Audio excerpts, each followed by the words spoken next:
SM boi tlung le tlan lok hiang te ton thar di zone ti anong cover hi mi in ang lo deuh mai zain nia le lama chonin SM boi tlung hi chu kon thathawa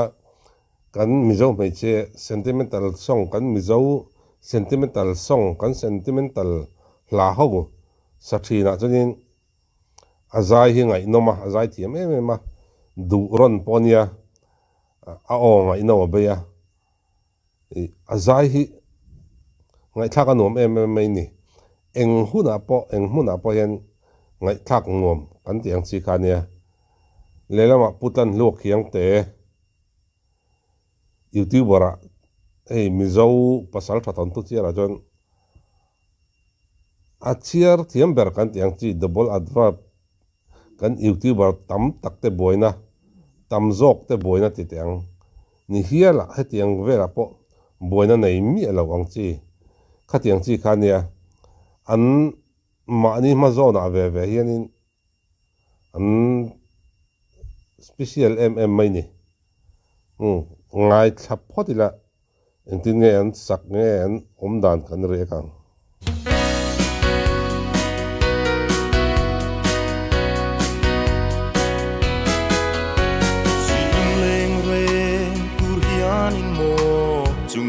nun min duan le ta om ko har asual kine don thar di zunga yan o ka di tin lai min rem tu ber nang lo chuan e ta play the lo ariang te hi o min vei vem lai val moi kap ma lai che zong leng zong si na da thang ber che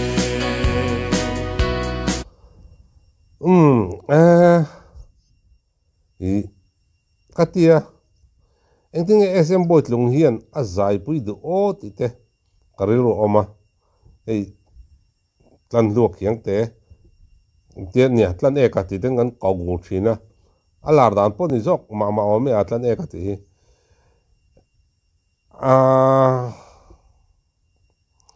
ei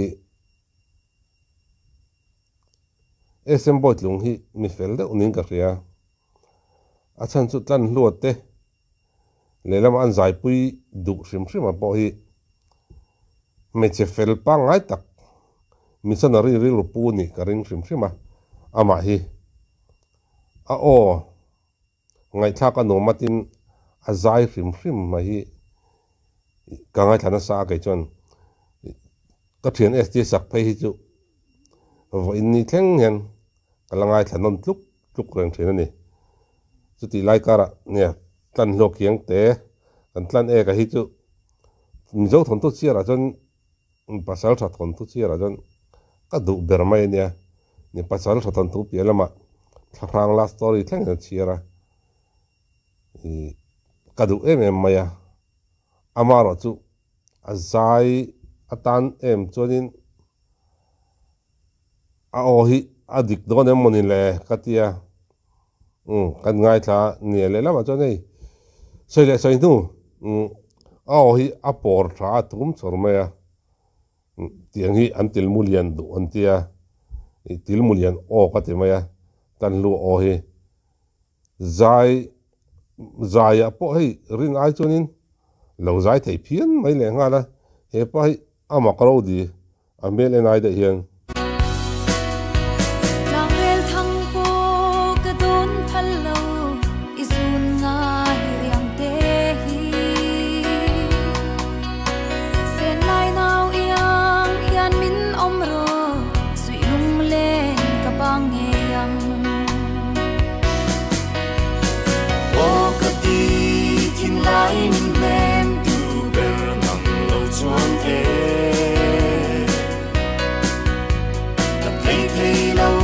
ngor alak lo hi dan kan ti top ten sai dan sara puma fakarom tra kong kam den sar tak tak ani ati ngai na vak ar khelo อันนี้ให้ปวลายเดินสารพันเนี่ยตั้นลวกตั้นกันตั้นเอกให้อาซายกี้อามาราจุหันอินเทดานกินเชมีลาวนี่ฮิมเลย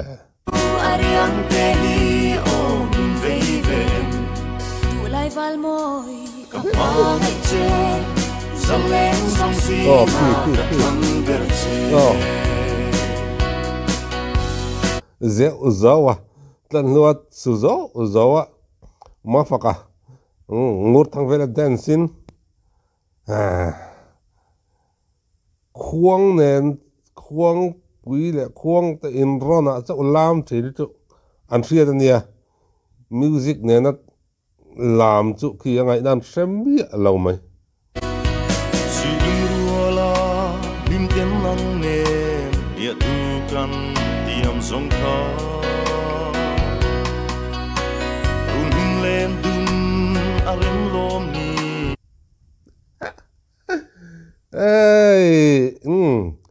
Kaldun lo mai tur hi nia ka tia hei han en chiangula food peta pakhat kala pakhat kong puya karil ro lo lang mai chu tlon khat le abung ti ringot karil ro ron langa engei ngai dan chu kor khelawa nia mi jong jong ngai danin kar ek lo ka ngai danin kar eka ai ngai thazel ko dang engel ko dang some key oh kati tin lai ning lem tu ber nam lo chuan e ta thei lo ariang ke li o min ve vem tu lai val moi ka pa lai che zalen song si na ka tham ber che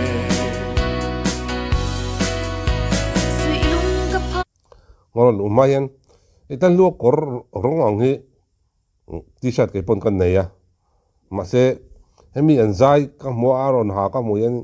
midang ka pedai ang e mai ke sum phulo ti ariang hi le mang min der lul su val mo ton thar di hi chung lai no bai ra woniesen boy chung hi chung lai thak han nom tek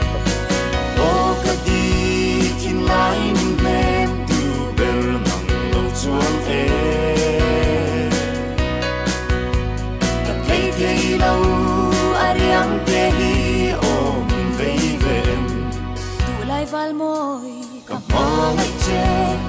zalen song si na ka tham ber che hey an music video hi an van ti du da mem te ka ti tlan lu hian ein selfie zongin alla ni don hi ka ti ki an om dan sim ki client chud dan ki ai SM boy lung nulat tuar chel lai val moi ka pa lai che zalen song si na ka tham ber che lai SM oi lai che zalen song si na ka tham ber che ariang ke li o min ve vem lai val moi ka pa lai che zalen song si na ka tham ber che tane ka me kilo emu tane ka me lai SM ka pa lai che zalen cherel rul mai mange SM boy lung hi a fel hi ka van ti tak ti ngan zai pui du sim po hi eng po ni sela an hiam thu lua ya chian pa tan lua hey kim te recorda fistel recorda nia kim te hi a fel hi ka tia hey lang lo lama tu riat tu ko kha riat lawa hianin mi hi alo promote na sa em to ma alo choi kang na sa to em maya hi kan riat pui lo hi ka tia thina na lelama ei producer te hente kan re lar lo thina azaya te kan re lar em thina kimte hi tianga hi chonin lar lawa ei producer tan tak chu ni lar tak tak le engom pon om thowa chung jinga han lar loi ni lawa chon kimte hi a tho hlok em mai ni zai mi te a hian i zai mi te tan hian atang kai a hlu em maya chumi pialama chonin ei kan riat larna atam sokin kimte kan riat larna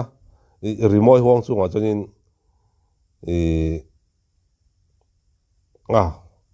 thil sai tu don kan thei hin la thina kan nal zol tlangwal tun mizo talen khata tang kanin kan hrelar hian a hriada tam zok hi chuan kimte hi tiang vela hian a tho hlok em mai ni mi tan a hun le tha hi a seng na se em maya tin putlan lua po hi ne kan fiam bok boka lelama jam pafel le paril ru thada mai paril ru zau de mai hin ya fiam tu dol le pangai na tom de wani chumi pialam kan soi du chu mizo tong hi thiama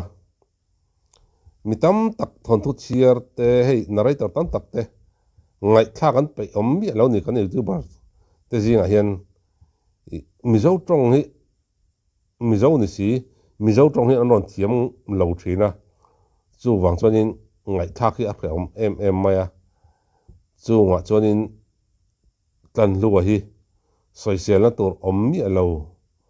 mizo tong man le hetiang hrim a hianin